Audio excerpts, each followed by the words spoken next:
Okay, I make it 1 minute past the hour, so let's get started. Hi, everybody, and a very warm welcome to anyone who has dialed in or is watching us live. I'm super excited to be hosting our first Accelerate 2021 Ask Me Anything session.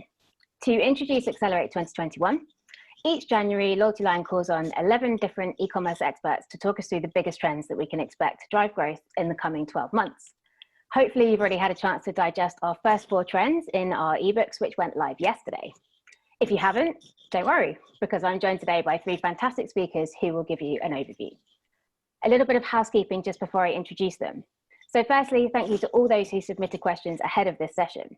If you didn't manage to ask ahead of time, but you have something you want to put to our panelists, then you can still submit those questions either in the Zoom chat or by tweeting us at LoyaltyLionHQ using the hashtag Accelerate2021.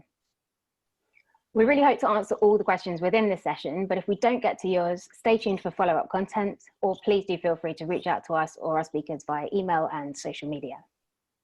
So without further ado, let me introduce our panelists. Today, I'm joined by Louise Reed from Klaviyo, Chase Alderton from ReCharge, and Tim Sumner from Shopify Plus. Thank you so much to all of you for making time for today's session. Let's kick things off with a quick round of introductions. Can I ask each of you to introduce yourself and your business and give us a lightning quick overview of the trend you think is going to be big in 2021? Louise, perhaps you could kick us off? Yeah, sure. Hi, guys. Really great to be here today. My name is Louise Reed, and I'm the EMEA Marketing Lead for Klaviyo. I'm sure lots of our Klaviyo community are on this webinar, so welcome to you all. But if you don't know about Klaviyo, we are the ultimate e-commerce marketing platform for all shapes and sizes of businesses, and we support more than 50,000 e-commerce businesses across the world, produce and build better customer relationships that help your business grow. And the second part of Fiona's question was around a summary of our trend. So, and I'm meant to do it in lightning time, but back in March 2019, obviously something that we all very familiar with hit, COVID. I don't even know if I'm allowed to say that word. But as a result of that, we saw a massive, what I would describe as a pendulum shift in e-commerce. We saw that swing, and the maturity of the e-commerce market just accelerated, exploded, unlike anything we've ever seen before. And there were a significant amount of people shopping online who have never shopped online before, and the market has just grown. So we've seen a lot of different trends as a result of this, some of which I'm going to dig into, but briefly, couch commerce is increasing. So with lots of us sitting on our sofas over Christmas, eating lots of chocolate and purchasing things online from our phones. And basically the essence of the trend that I want to share today is that because e-commerce has exploded, there's a significant opportunity for the businesses who get it right. Competition is high, but for those who can provide the right experience and the best online experience and communicate with those customers, they're going to be the ones that win this year. And I can go into that a little bit more detail later on, but for now, it's those people who will win this year. So let's look out for that. Thanks, Louise. I love the expression couch commerce, and I actually know my DPD driver by name now, which I did not last year, so it's a bit embarrassing, but thank you so much for that. Chase, how about you? I was going to comment on the term couch commerce as well. I think that's such a genius term. Good morning, everybody. I say good morning. I'm out here on the West Coast, so it's still 9 a.m. I'm drinking coffee out here. My name is Chase Alderton. I am the growth marketing manager at ReCharge. We are a subscription billing platform for e-commerce merchants. Similar to what Louise was saying, there was obviously e-commerce has exploded in 2020. Our trend is officially going to be non-traditional subscription models. So there's a lot of different ways that everybody's been visiting sites and been actually buying products in the last year. Pretty similar. There's a wide opportunity for people who can win, but you have to get it right. So we're taking that same kind of approach, just with a subscription business model. So we'll talk about a couple different things in there, but excited to talk to everybody. Feel free to send in any questions. Awesome. Thanks, Chase. I have to say, I actually really enjoyed reading your chapter. It never really occurred to me that there might be more than one type of subscription model. So I learned a lot from that. Tim, over to you. Yeah, good evening, good morning, everyone. My name is Tim Sumner, Solutions Engineer for Shopify Plus. Typically my role is helping our partners and salespeople and merchants and seeing how they can get onto Shopify Plus as a platform. probably a lot to unpack with trends for 2021. Depends on what status your country is in and your local area, I guess. But yeah, definitely that same event that everyone's not allowed to mention. I think the uptick in BOPIS solutions and definitely creating an all-round experience, even if I'm just coming to the curb to pick up my product from your store, that's something I think we're definitely going to see growth of in that aspect, and probably more couch commerce, I guess, this year to come. Brilliant, thanks, Tim. I just realized I haven't introduced myself or LoyaltyLion's trend yet either. So I'm Fiona, head of marketing at LoyaltyLion. And this year we believe that the thing that will really accelerate success is actually owning your brand's narrative. So that's, first of all, having a clear narrative that shows customers who you are and how you align with them. But it's also then creating communities that form and bond around that narrative, and then nurturing those communities to drive revenue opportunities as well. So great, we're all introduced. Let's get into some of the questions that we've had submitted. So I'm going to kick off with one of the slightly broader ones. This is an anonymous question, but if you had to pick one thing, what is the key opportunity in 2021? And where should a business focus first? Louise, perhaps you can take the lead on that one?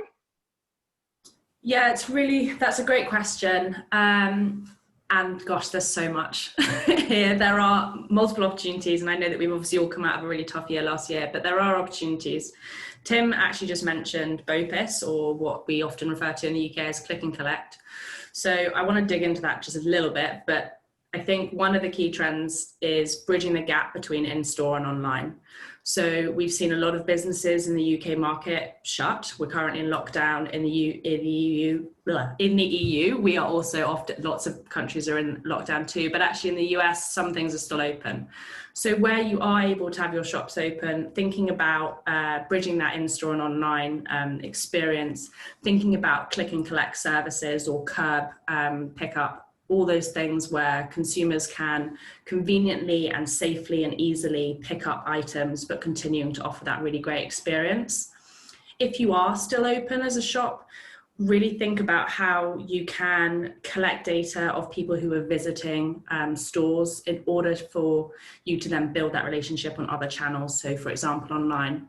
A great example of this, one of our customers called Lacrids by Burlo, they actually sell confectionery, licorice confectionery in the Nordics. They sell their confectionery in their own shops, but also in lots of other high-end shops like Harrods or Harvey Nichols. And so they wanted to make sure that they collected data and email addresses from people who were purchasing the products, so that when their stores were shut or when they couldn't communicate with them, out of hours, for example, they could then email them. So they put QR codes on the bottom of every single confectionery item so that you could then scan it, and they ran competitions and discount offerings for their customers or people who've purchased, so that then they can communicate. They use that as a tool to segment their audiences to then communicate with them when their stores are shut, which is super interesting. Before COVID as well, they were doing it to collect reviews on the stores and how their visit was, which also really helps people with that online in-store experience. So that's one trend. And then the other piece I think that's also super interesting is more so around data. So businesses that are going to be successful this year are the ones who are going to be able to collect information about their buyers' behaviors, preferences, needs, wants, anything that they can in order to build a more personalized picture of the people who are buying from them. And the best way from our point of view to do that is through your own marketing channels. So on your email or your website or SMS marketing. So you can use those data profiles that you collect to then build personalized marketing moments for those individuals. A good example of that, again, I'm going to share another customer example, but it's Grind. Grind was actually a coffee shop. So there are lots of espresso bars they have across London. There are about 11 of them.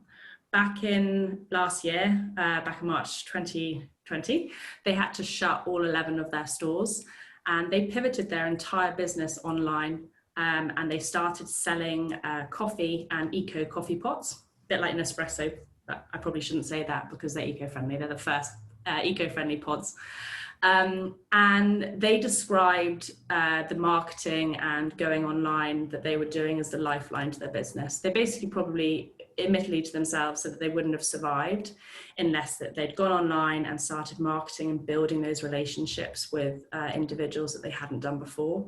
So they sort of were able to share their brand values. They were able to talk about their ethical produce that they're producing, that all the coffee is produced locally, and really sort of making those relationships and building and fostering loyalty and relationships with those individuals. So those, I say, would be my two big trends. In summary, bridging the gap between in-store and online, if you can, and really thinking about how you can collect data and then share memorable marketing moments through channels that you own, like email, website, or SMS. Brilliant, thanks, Louise. I think it's going to be so interesting to see this year whether the consumer approach to giving their data changes with more time spent on the couch. You know, as they're engaging more with brands online, is that going to mean that they are more discerning about who they give their data to, or actually less because they're just kind of shopping all the time and happier to give it away? It'd be interesting to see. Chase and Tim, do you have anything to add to that at all? Just to remind you of the original question, it was, if you had to pick one thing, what's the key opportunity in 2021? Yeah, I definitely agree with everything you said there, Louise. I think the data element's going to become quite important with COVID, and definitely probably with the other big word, Brexit, as well. I even just spoke to a couple of merchants this week who were like, well, we're only going to start giving out discount codes and stuff like that for customers who are going to give us their data, right? They don't want to waste that kind of discount code on just anybody. And yeah, I think we'll get into it more, but BOPUS definitely, and how you can make that experience really awesome, and returns, I guess, because, you know, just like I think it was on the news just now that you know, I was queuing up for a coffee date yesterday or something, and just saw this long queue outside one of the big high street clothing stores, and today they've said, no, you're not even allowed to do click and collect anymore. So it's how you can you know, get around those immediate obstacles as well, which I guess we're trying to build features for, but we also have technology and partners that can help in all these respects. Chase, anything to add? I'll hop in and just round it out real quick. I think both of those are awesome points. A lot of my answers are going to be focused on retention rather than acquisition here, but I think in a little bit easier said than done, but building a community, that's going to be huge. I think a lot of these customers, maybe stumbled is a bad word, but I'm going to use it, maybe kind of stumbled into a lot of these online businesses in 2020 just out of necessity. A lot of people just weren't used to going online. So I think a lot of people have grown just kind of like stumbling into this. Retaining those customers and being able to keep them and have them come back for 2, 3, 4, 5+ purchases, that's going to be huge. Creating a network around all of those customers. Everyone comes to your store for a reason. You got to find similarities and make sure that you can bounce ideas off each other, keep everybody in a community together, whether that's Facebook groups, whether that's email. There's a lot of different ways to do it, but people are already standing at your door. Now it's just a matter of, you know, keeping them there and keeping them engaged. Yeah, I think that's exactly what I think I would have said on that one. It definitely ties into our chapter of the trends. I think people did a really good job actually in the sort of early parts of 2020, and when things were moving more online, of starting those communities and particularly content hubs and things like that. So it'd be really good to see how they develop this year. Awesome, thank you. We'll move on to our next question. This is a bit more specific, and Chase, actually this one's for you as well. But what types of products or verticals would you say work best for a membership model? Products and services that work best for membership model are kind of opposite of what usually works for just a normal subscription model. So if you think kind of replenishment or curation products, like kitchen and bathroom products, coffee, body wash, soap, toilet paper, those kind of things work really great to just replenish over and over again. Access model, if you think kind of the opposite of that. So sometimes luxury items, sometimes food, things like that. So the point of a membership model is to kind of build that community again, but instead of offering actual products to your subscribers, you're offering essentially access to this community. The example I gave in the ebook that just went live is Freshly Picked. I'm going to kind of go a little bit of an, again, non-traditional route with another example, which is cross rope. So kind of think Peloton with a jump rope.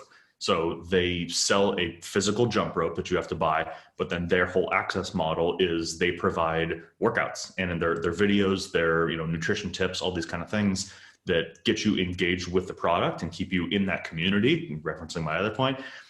So it's just kind of ways to continually use the product without actually getting a physical product. So that's kind of what we think more when we talk more access and membership model.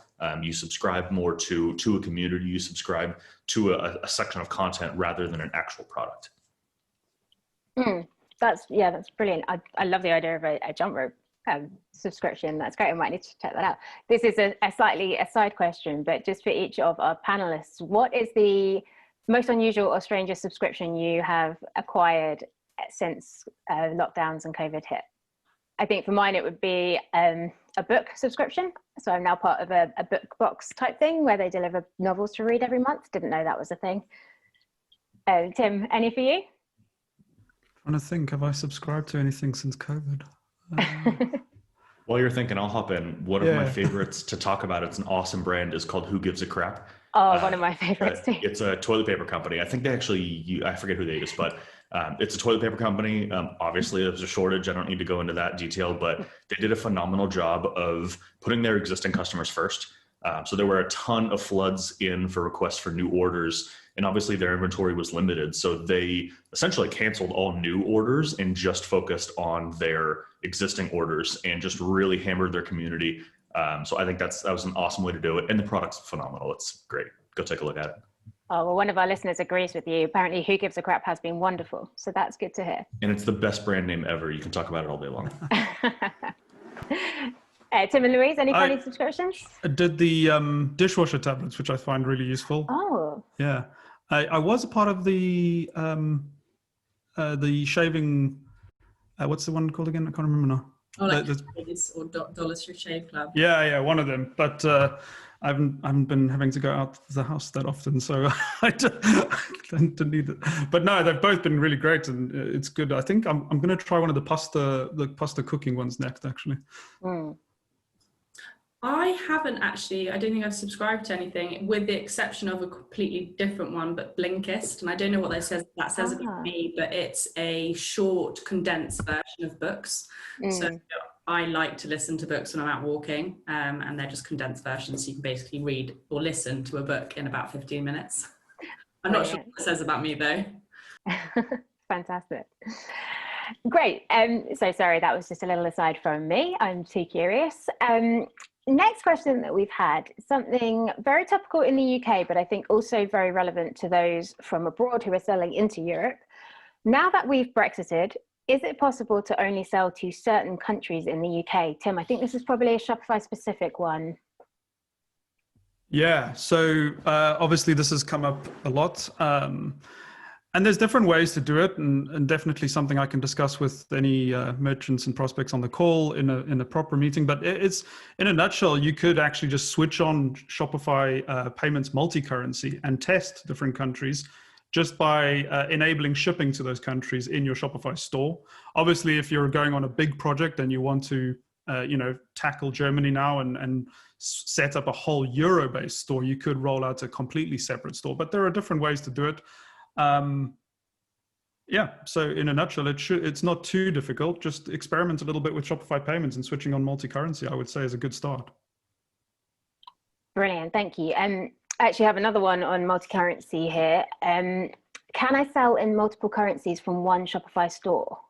Yeah, I think that leads into that's a similar thing, but basically Shopify payments has multi-currency built into it. So if you are using Shopify payments, it's as simple as switching on the currencies you want to sell in. Shopify payments will then automatically look at the visitor's location with a geolocation app that's free, that can install with Shopify payments.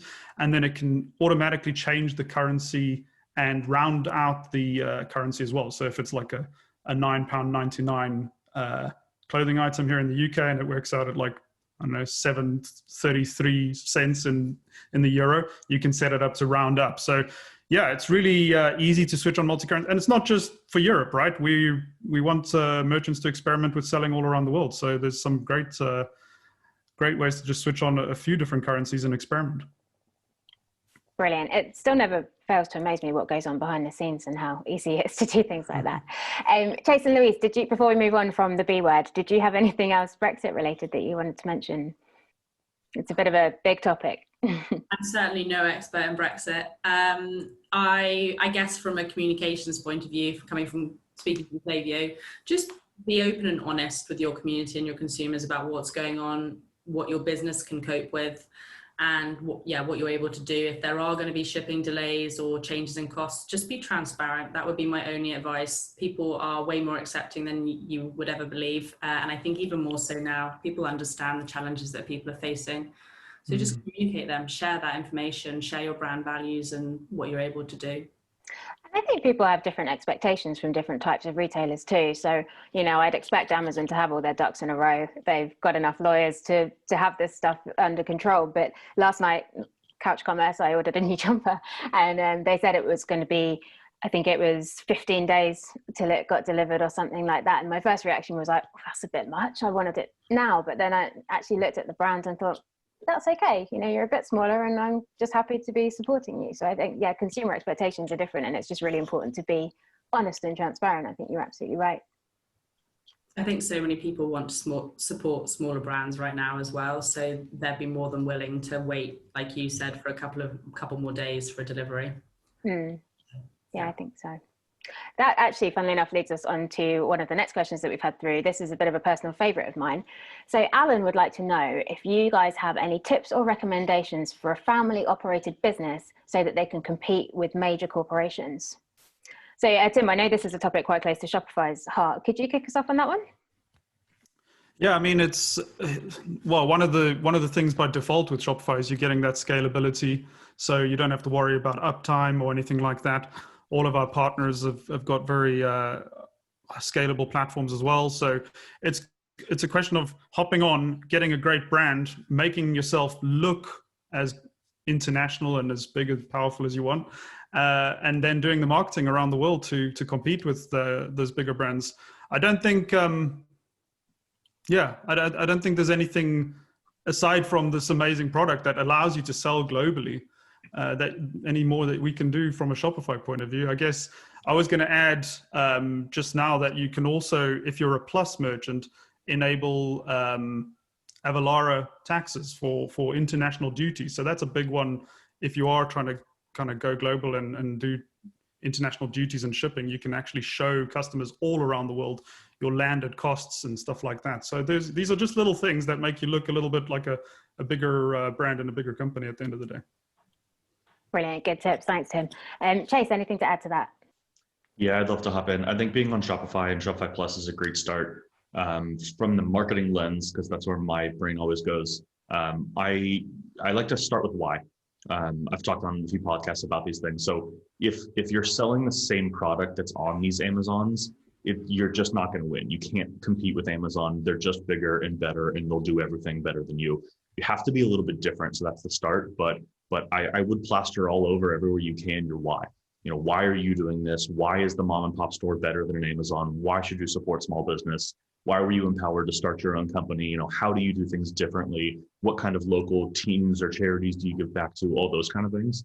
A lot of people nowadays, and really all the time, but especially now, people are looking for those awesome stories, those kind of homegrown stories.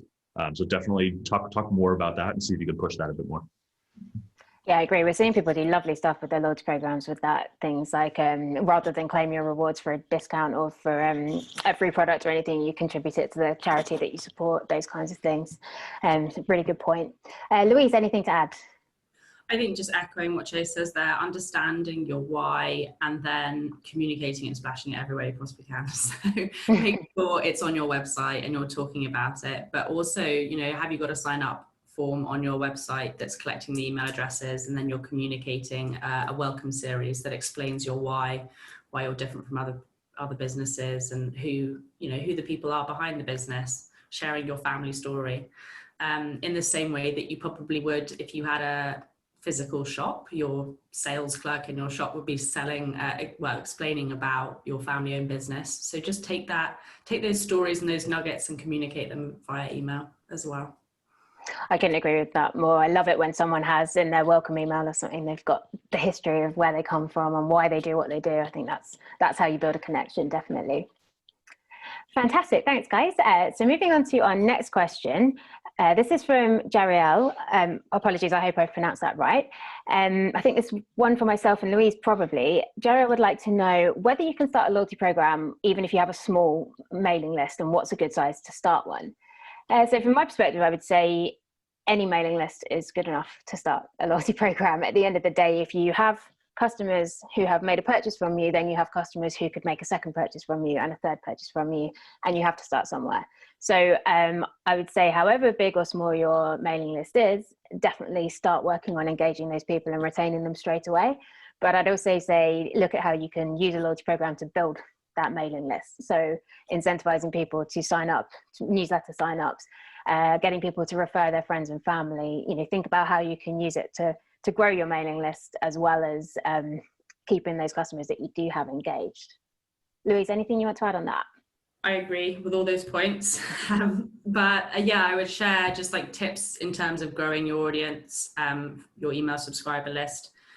Make sure you have a sign up form on your website. It could be just a form, or you could have a pop-up. But if you do have a pop-up, balance the fact that you have the impression of the pop-up and you're getting the sign-ups versus the disruption. So some people, can put timers on them, or just show them on certain pages, or it comes off, once you've clicked off it, it doesn't keep reappearing. So be aware of that. Give them a reason to sign up. Is it that you're going to give them, if you're a cooking subscription business, are you going to give them recipes every week?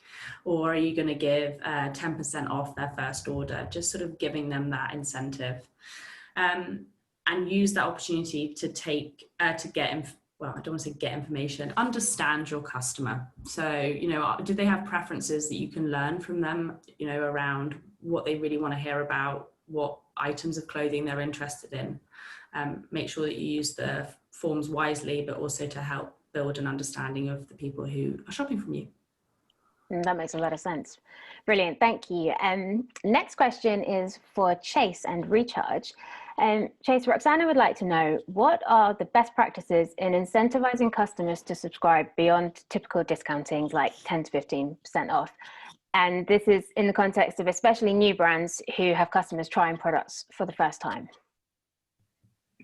Yeah, that's an awesome question. A bit of just ReCharge technicality first. We actually have a product called Workflows that allows you to have a separate first and second subscription charge. So the first charge can be something like, the full product, but a zero price, as in like a free trial. And then after X amount of time, which you can figure out whether it's 14 days, 30 days, whatever it is, that can just flip and have a different SKU. So it can be the same product, but it'll be an actual subscription product. So it'll just start to recur over and over again. Totally customizable. You can set all of those things. You can include discounts in there if you'd like. So that's the kind of like ReCharge official answer. The kind of like more in-depth answer is kind of, which I think something Luis would agree with, is play around with customer preferences and play around with what your customers want and what they're looking for. A one-size-fits-all program generally doesn't work unless it's a really simple product, but kind of excluding that. But yeah, play around with discounts. If it is just 10 to 15%, that's awesome. Add in a 5% if they can get a referral. Someone can come in, which is something LoyaltyLion does. There's ways to get creative all over the place, but poke around and see if you can find ways that your customers are requesting rather than something that you just think will work. Following the lead of your customers is always the way to go.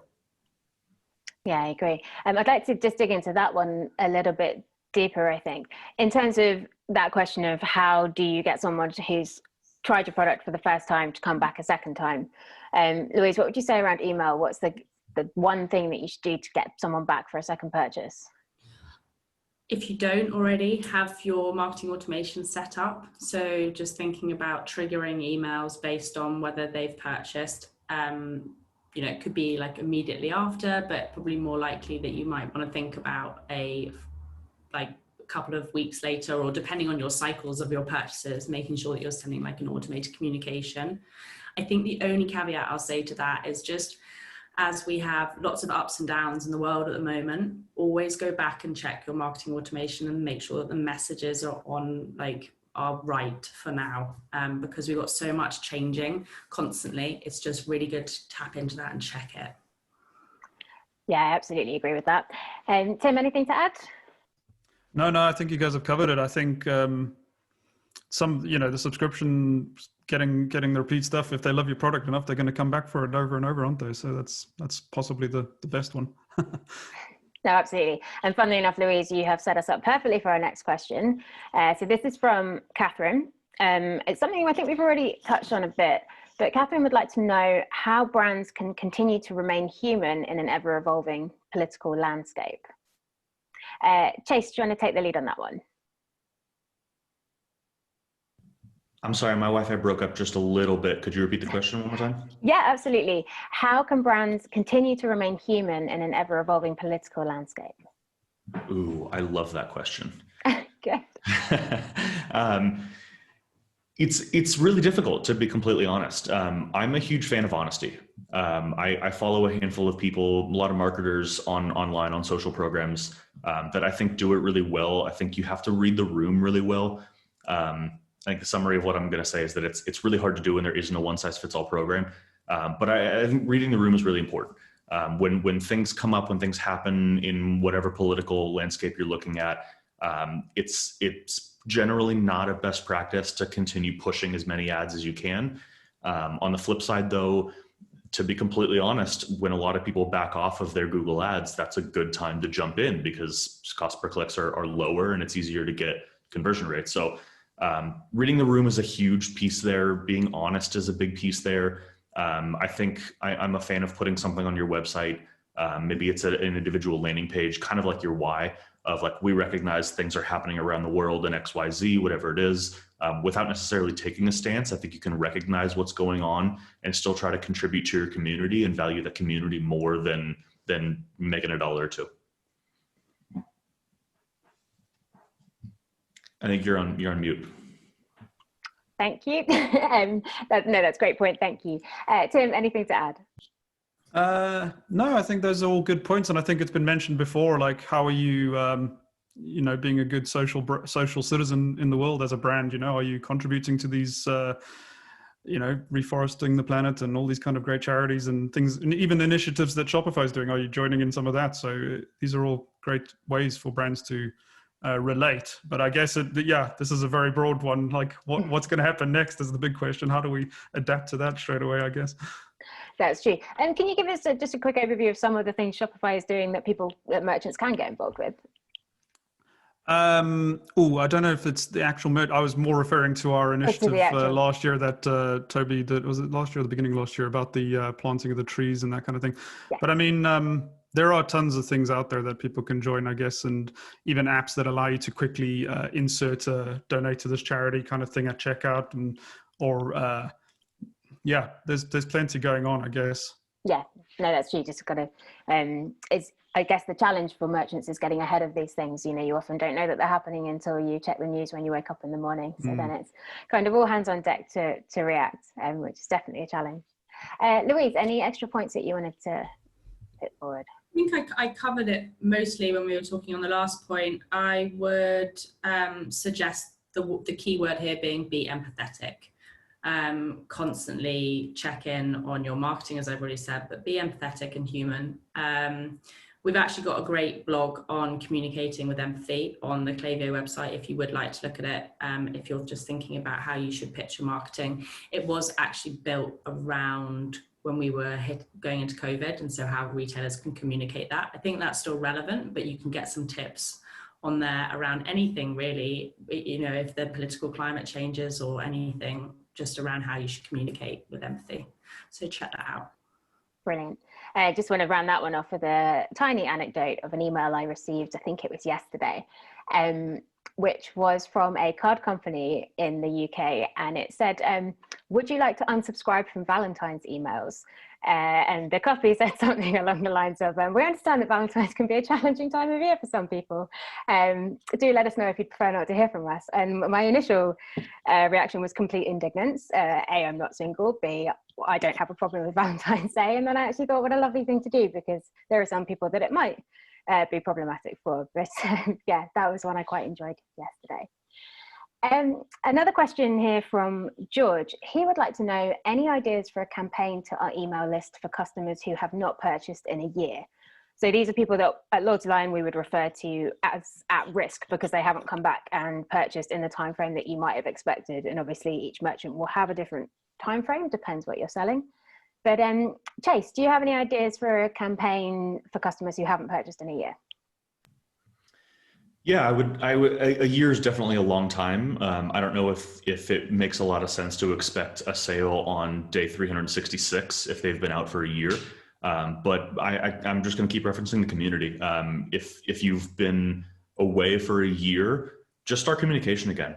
Start social posts, start Facebook posts, start sending emails, less about sales and more about a community, more about, here's why our product is great, but did you know you can do this with the product? Did you know that you can do donations? Did you know that here's how we impact our society and our ecosystem, whatever it is.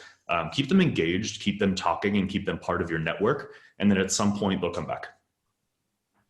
Yeah, absolutely. And I think it's just finding opportunities to engage with people in between purchases when they're not actually shopping is the way to stop it from getting to the year point, isn't it? Spot on. And that's the tough part about it is a lot of brands just look for the sale. So they go from sale 1 and then have nothing for 30, 60 days and go, okay, buy something again. It's the wrong way to go about it. You should start to think about, here's sale 1. Thank you so much. We love that you're a part of our community. Here's why we appreciate you. Here's what we plan to do in the meantime. If you're ready to come back, come on back.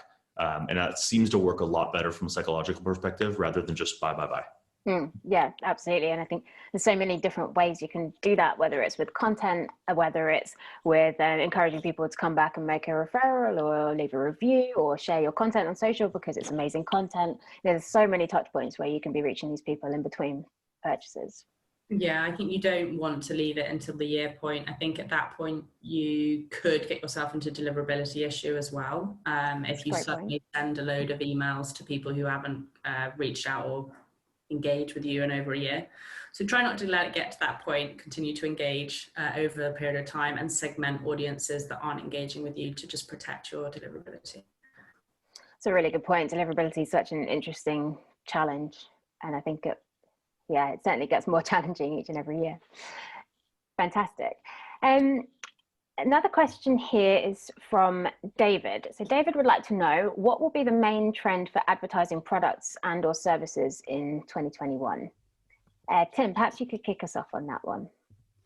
What would be the main trend for advertising products and services in 2021? I think it definitely will depend on the product again and the brand and how they want to attack a market. I think, I'm seeing ads on TV for Shopify subscription companies as well as the Google ads going crazy as well. So it's kind of a broad one. I'm not exactly sure what the exact trend would be. Yeah. I think you're right. Is there, I guess the other thing could be, is there anything that you think will impact people's decisions on whether to invest in advertising in the same way? Yeah, I mean, again, that's going to depend on everything that happens this year.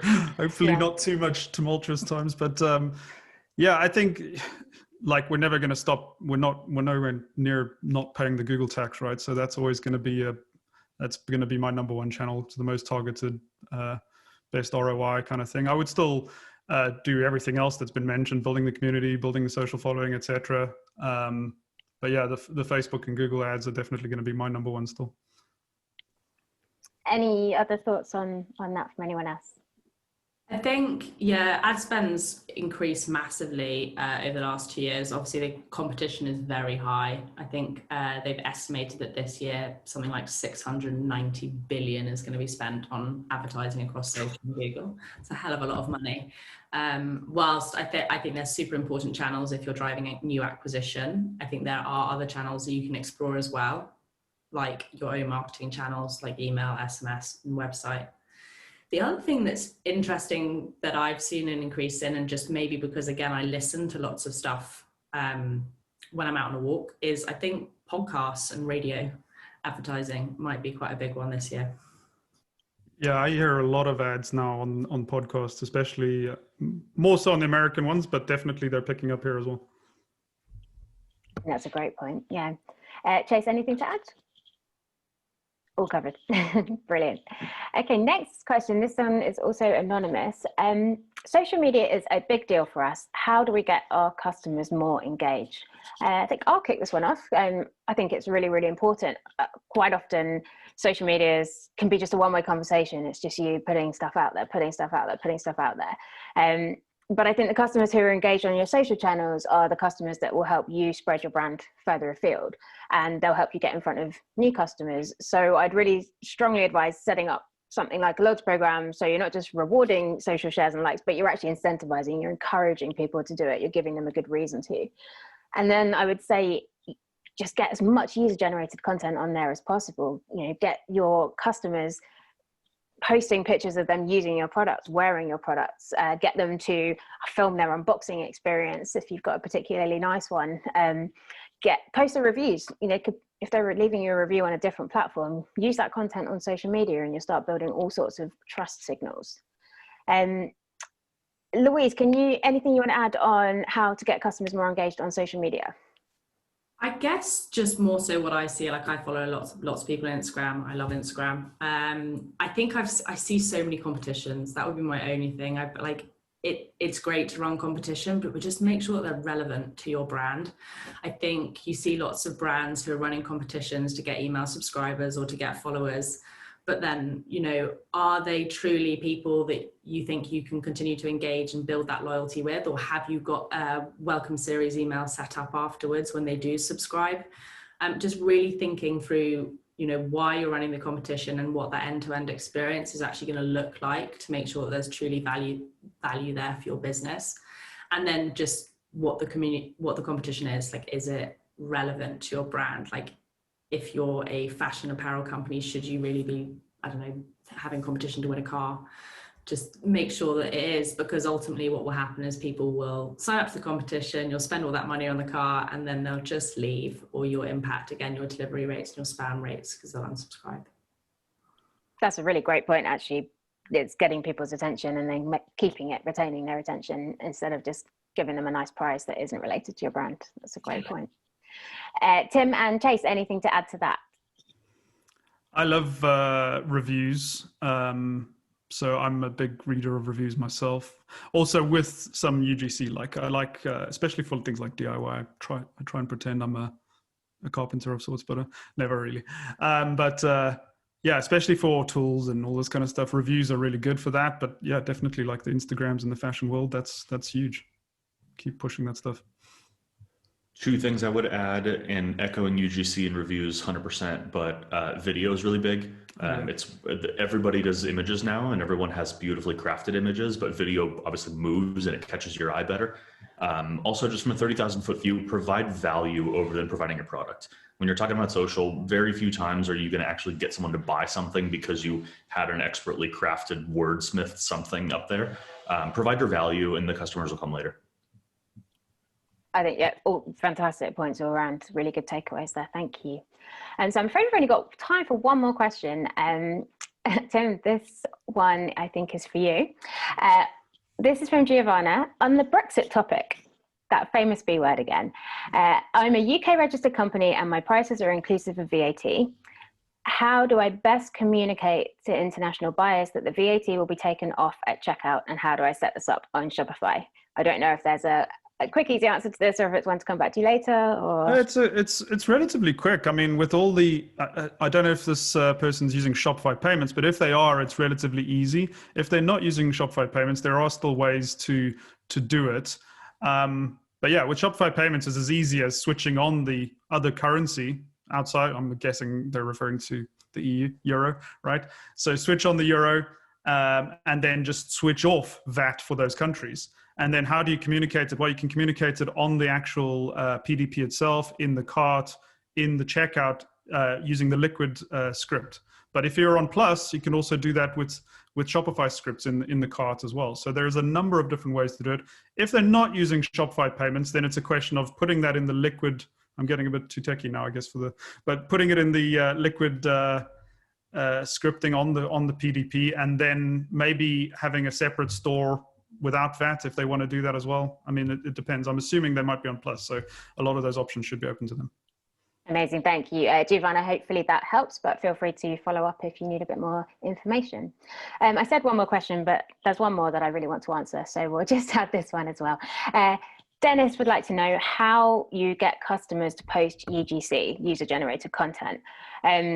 Really good question. It can be really difficult to do. Even getting people to come back and leave reviews can be really challenging. One of the things that we see a lot of people doing with their loyalty program is using points, to combining points and reviews. So if you're working with a reviews provider, someone like Looks or reviews.io, you can use your loyalty program to offer points to encourage people, incentivize people to actually leave those reviews. Then you get loads more of that user generated content coming through because people are actually getting something in return for it. Anybody else want to add to that one? I definitely do. This works really well with a membership model, actually. The key to membership models from the technology side of it is you're actually creating tiers within your tagging system on your backend. So you'll have your regular customers who are untiered. You'll have your kind of like VIP tier who are your subscribers. But you can create this sort of like influencer, UGC poster, however you want to call it. But you can actually create separate rules and guidelines for them. So if somebody does post something that they've generated, if they are doing an unboxing video or something, and if they can do it consistently enough, you can actually reward them in various different ways. And those ways are up to your imagination. From LoyaltyLion, you can continue to reward them with points. You can do reviews, all those kind of things. But creating a separate tier could actually work and have a program for them to say, hey, we're not just going to ask you to post something random about this. We're actually going to give you things based on what you can post and based on what you can generate for us. Yeah, I think that's a brilliant answer.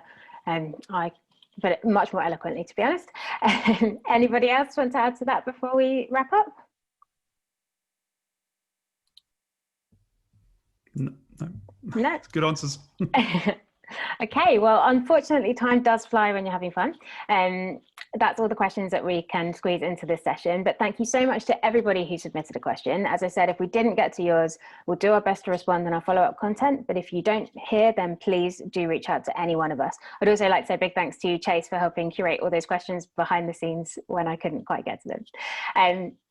Thank you so much, Louise, Chase, and Tim for joining us today. What a great way to kick off Accelerate 2021. Really grateful for your insights and your expertise.